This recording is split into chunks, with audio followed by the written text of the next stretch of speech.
Alright, a bunch of T25 screws all around here. Just go ahead and start taking those out. They're all going to be pretty much the same length except for a couple of them, so you want to make sure you keep the order of those. If you don't pull them out, then obviously you don't have to remember where they all went.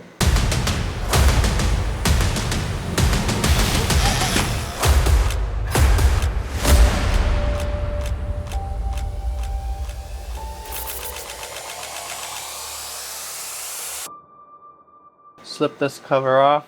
There are two alignment pins over here on the back and up here in the front. If those get rusty, these can be kind of hard to pull out. If you have a rusty one, I would recommend replacing it. Rusty ones can cause you a lot of problems getting this cover off in the future if you ever need to do clutch work. Either clean it up and keep it greased or get you a new one if you have a rusty one. You can kind of work it carefully with a screwdriver. You don't want to damage the gasket around here, and that should pop off pretty easy. You can tell in here it is pretty dirty.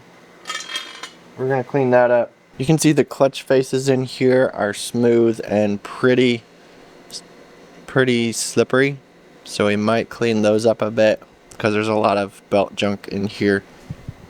Make sure you keep all your bolts organized. You've got two longer ones here at the back, on the very back of the clutch case. Just take note of that. And if you take one of your clutch bolts, you can screw it into here, and that will spread these sheaves apart so you can get your belt off. First, we're going to undo the primary and check the rollers in there to make sure they're all good, no flat spots on them or broken rollers. Grab an impact and we'll take this off.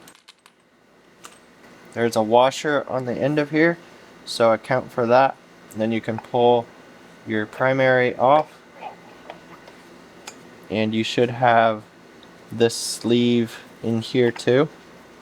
We're going to clean all this up so it's working properly. There's a lot of gunk in here. This is the sleeve over this for your belt here. This is the primary, the outside part. Right in here we've got all of our... So you'll pull this off. There are 4 sliders on here. We'll want to clean these up. Then in here you've got your rollers. There's a lot of dust in here, so you can just take them out one at a time and just check them over for any flat spots or worn areas.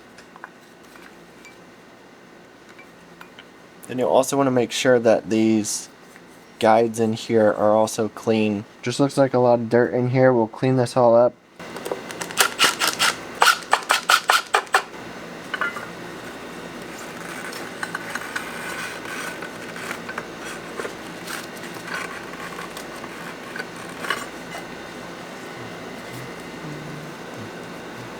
You can pull your belt off, bend it in and out, and see if there's any dry rotting, any dry cracks in it. If there are, then I would go ahead and replace it. This one looks decent, so we'll just stick this one back in. It doesn't look too deteriorated. I don't see any dry rotting or cracking, so it looks still good. Pull this inner face off, and we'll clean this up. Got some dirt in here from our intake.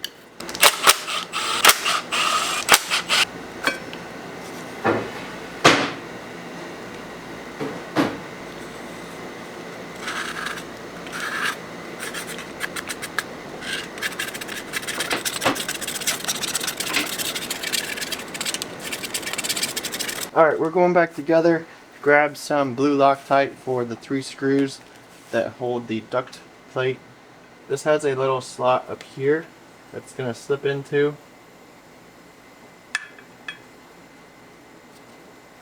We'll line up with that and slide right in. Then you're going to put blue Loctite on each of these screws that hold it in.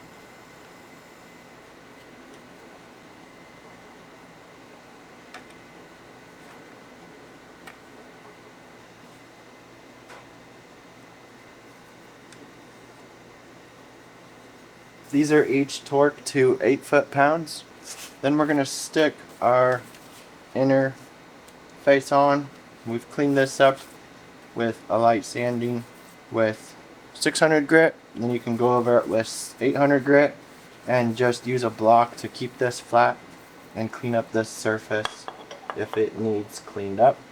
You have to line it up with these splines, and that will go straight in.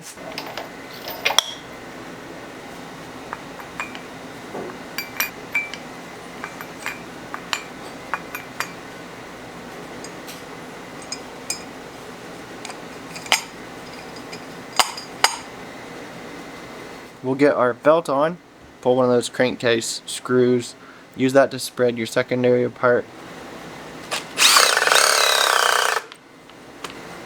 Stick the belt on.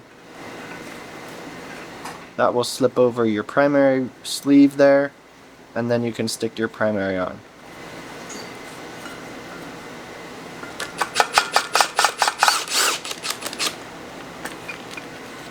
Alright, you're going to stick your primary back on with the rollers on that sleeve.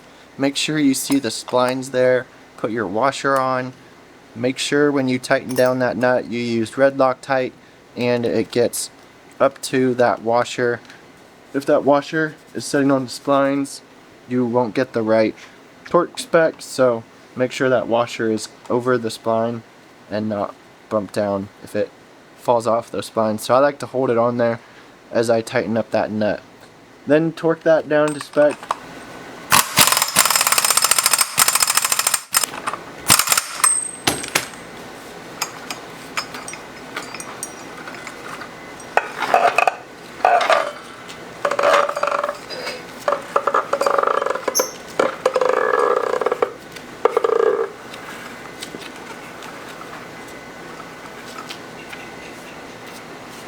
Now we can stick our cover back on.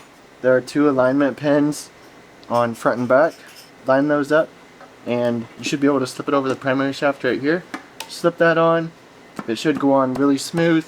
Get that flush mated to the engine and then go ahead, stick your bolts back in. There are 2 longer bolts back here at the very back, so make sure you keep track of those 2 longer ones in the back. The rest are all the same, so stick all those on. Tighten those all down to 8 foot-pounds. Alright, and we're ready to stick this back into the machine.